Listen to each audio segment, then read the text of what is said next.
Welcome to Our Girl Relationships. On this channel, we talk about problems people face in their day-to-day lives. Let's start with a video. 9 years ago, my son, who was 14 at that time, accused me of sexually, physically assaulting and abusing him. And I had no proof to defend myself, and his mother also testified that I domestically abused her and forced her to have physical relationships with my co-workers, even when everybody testified that they never had any kind of sexual relationship with my wife, and the whole forcing her to have it is utter BS. She won the case, and even when she was the one who was a drug addict and cheated on me for several years with many other men. So as a result, I got jail time for 7 years and a fine of $100,000 and a restraining order that I had been put on for 2 years after my release. It was for me to keep distance from my son as well as my wife. I got released 3 years ago, and since then, I've been trying to get my life together. I first started working on myself, went to the gym and got therapy on my friend's recommendation, and honestly, it worked wonders on me. And now I have a good job, a good earning side business. I am loved by my girlfriend, and we are about to have our first child in 4 more months. Life has been so beautiful and completely worth the trouble I went through. I was falsely accused of such things, lost everyone and everything, and now look at me. I am living the best life ever. My family believes that I was innocent all along, and I have no motive to ever bring back the people, especially my son and ex-wife, back into my life. And yes, I am no longer under a restraining order, as it was for only 2 years now. I don't really have to watch out for myself and who's around me, and I never tried contacting them, nor would I ever have. I'm not okay and never will be okay for the fact that they accuse me of some heinous crime that I have never committed in my life, and not only accused but also ruined the 9 years of my life and made me out as the bad guy. The suffering and everything traumatizing inside that place is something I would never forget and forgive them for. Yesterday afternoon, a man around 21 years old reached out to me, and the voice felt really familiar, except it was more mature. I cut the call immediately because I knew this will get me on serious issues, and I don't want that. To be more honest, I'm scared that he will do something again and accuse me of some things that I never did, and I will miss out on the life of my child who is yet to be born, and my wife, whom I love so much. He kept on calling, so I asked my lawyer what I should be doing. He told me to pick up the call and record the whole conversation, and maybe if he speaks and admits to all the lies he and his mom had fabricated against me, we can sue them. That was actually a good idea if you think about it, and I really would like to clear my name and sue them for defamation and have that last laugh. They really did ruin my life, and because of that, I lost 7 years of my life. I would love to do that. So I pick up the call after he calls me for the 9th time, and all I can hear is him sobbing and crying, calling me Dad. In 9 years, I have never heard him call that, so of course every memory of us playing with laser swords, baseball, and going to the park and everything came flooding to my mind, and for one moment I forgot all those hardships of 9 years that I went through.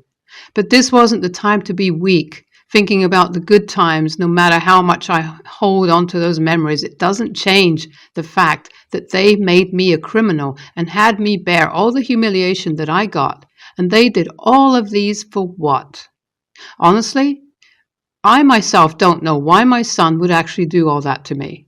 For my wife, I understand. She got into drugs and started fooling around with other men and needed money. But my son had literally no reason to do that to me, because I always tried my best to be the best possible dad to him, because it was my duty and responsibility. Okay, I wasn't the best dad for sure, but I tried, right? But he remained ungrateful. After he starts speaking, it gets more clearer and clearer as he speaks. He is crying, apologizing, and asking to give him one more chance in his life, or at least he deserves to give an explanation, and asks if I could meet him in person and talk, because he wants to see me and he regrets doing whatever he did with me. I told him okay, and told him I would send him time and place through text that would be okay. The restraining order isn't in place anymore. I have completed my time period for that, and as I have talked to my lawyer before, and he's told me that he's already updated it into the papers, so there was no way I could get into further legal trouble unless my liar son decides to lie again. My lawyer told me to record the conversation secretly, and if possible, making a video would be nice too. Then I texted him the place that we decided a public cafe would be nice because he tries to plot something to make him look like the victim. We would have proof to defend ourselves by using the people around. We are to meet this Sunday, and I honestly can't know all his explanation and directly put him off my life. My wife is scared, but she also wants me to clear my name so I could go back to living a respectable life in society. And about a little background, on my previous marriage, it was just miserable.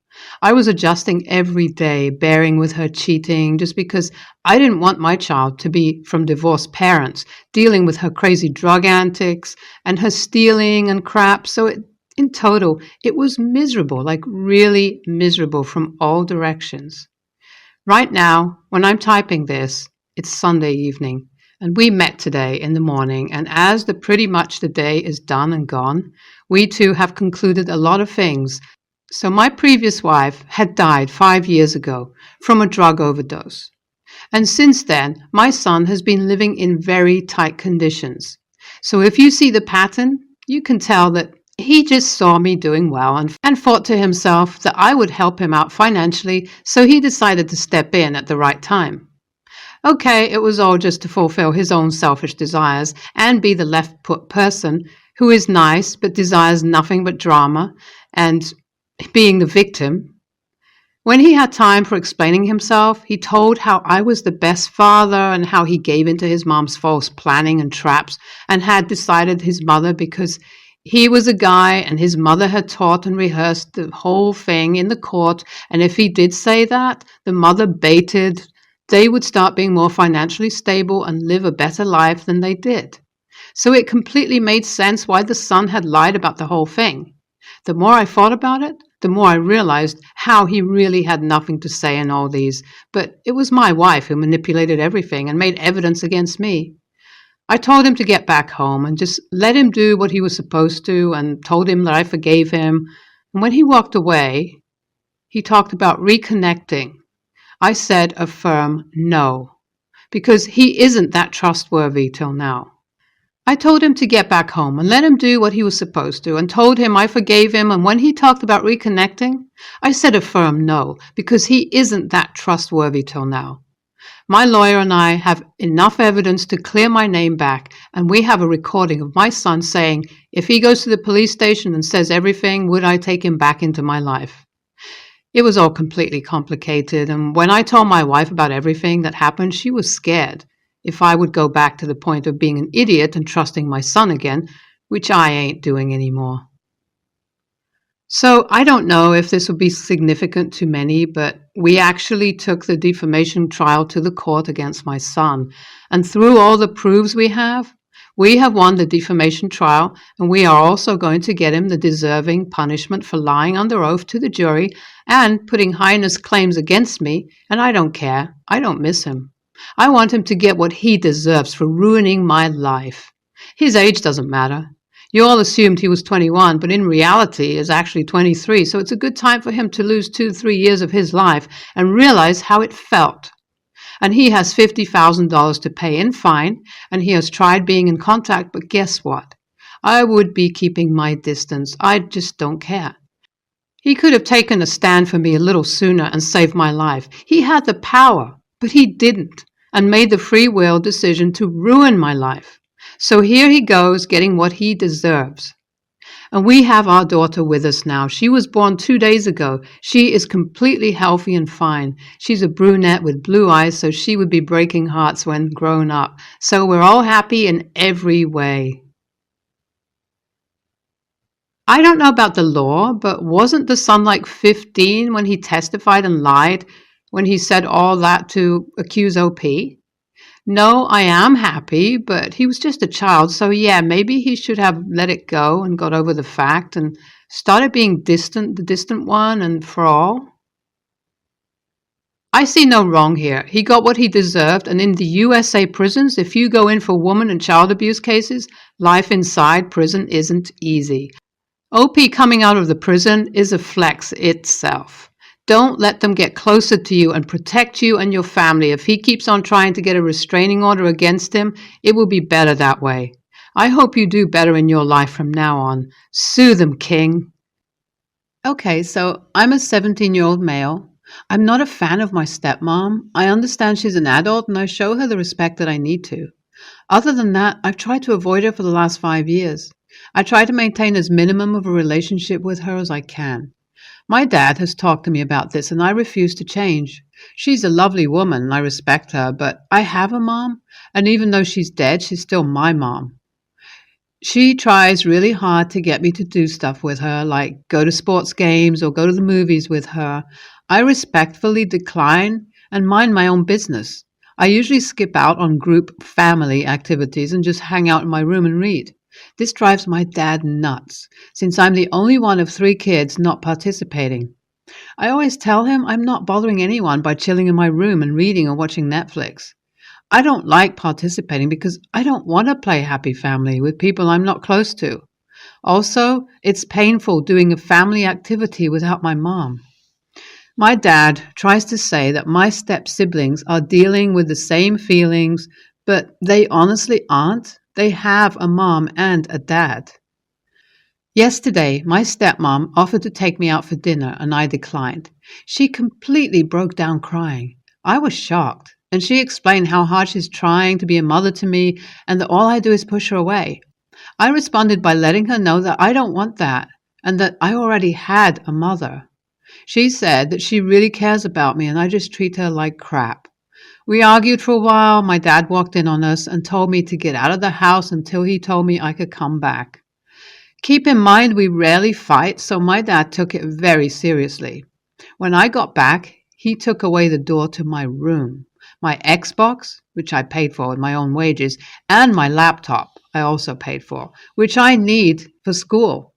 I especially need it because I have an online final for school next week and all of the review material is online. He knew this, and that pisses me off. I knew where he hid my laptop, and I grabbed it along with a few pieces of clothing and left. I drove to my grandma's and explained what happened. She said that I'm free to stay with her as long as I want, but no matter what, I need to acknowledge that I've been acting like a dick to my stepmom. I don't think I'm acting like a dick. I think I've made it clear I don't want a relationship with her, and no one respects that. I'm planning on staying with her until Wednesday, so I can use my laptop for the online final without fear of it getting taken. AITA? NTA, as long as you're being truthful about being respectful when you decline outings and family activities. You are not looking for a mother figure in your life, and you're also 17, which is old enough to choose that for yourself.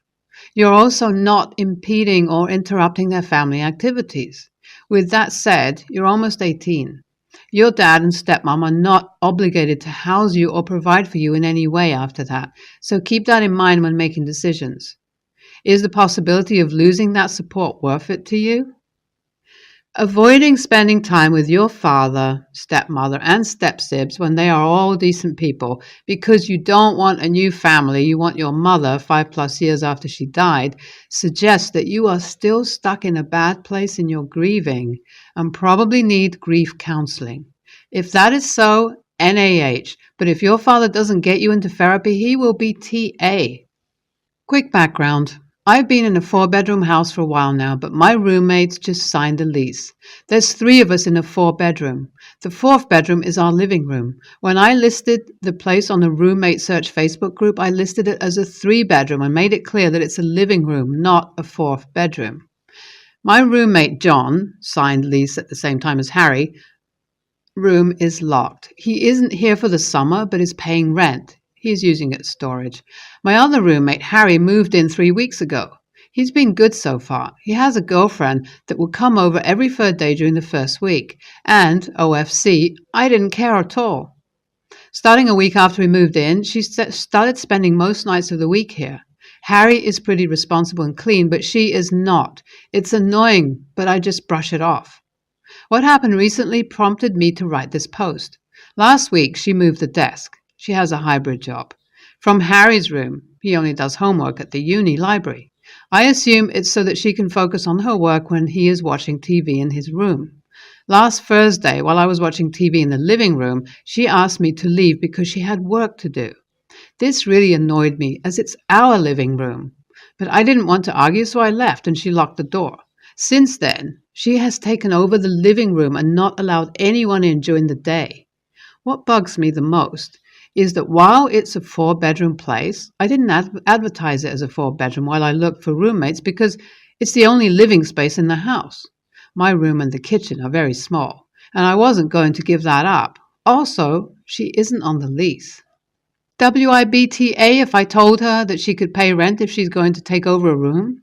It is frustrating as rent isn't cheap where I live, big city in Canada, and she has taken over the only place where we can relax in the house, all while not paying any rent. I talked to Harry a few hours after I posted. He agreed that she isn't allowed to act like she lives here because she is his guest. We decided that she should do work from home where she can focus better. We moved the desk back while she was at her house, and she apologized to me for kicking me out of my living room. That was this morning. I haven't seen her again today, but I think all is well. Thanks everyone for your input and support. You definitely helped me, considering I bet she would have paid rent if she had the option, to which it would have been a nightmare. NTA, don't even make it an option for her to pay rent because she will only get worse. Tell her that room is common space for people on the lease and she has no right to dictate who uses it when. Talk to Harry and tell him that his girlfriend staying over occasionally is fine, but her keeping you from using spaces in the house that you pay for is not okay.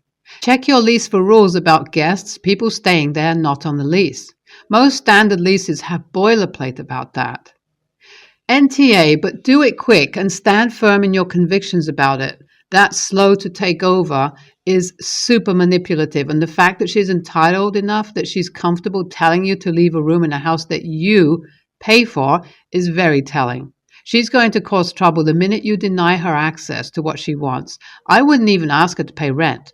Do you really want to give up your living room and deal with her? Tell her to take her work home. Your house is not her personal office. She really needs to hear the word no and accept it.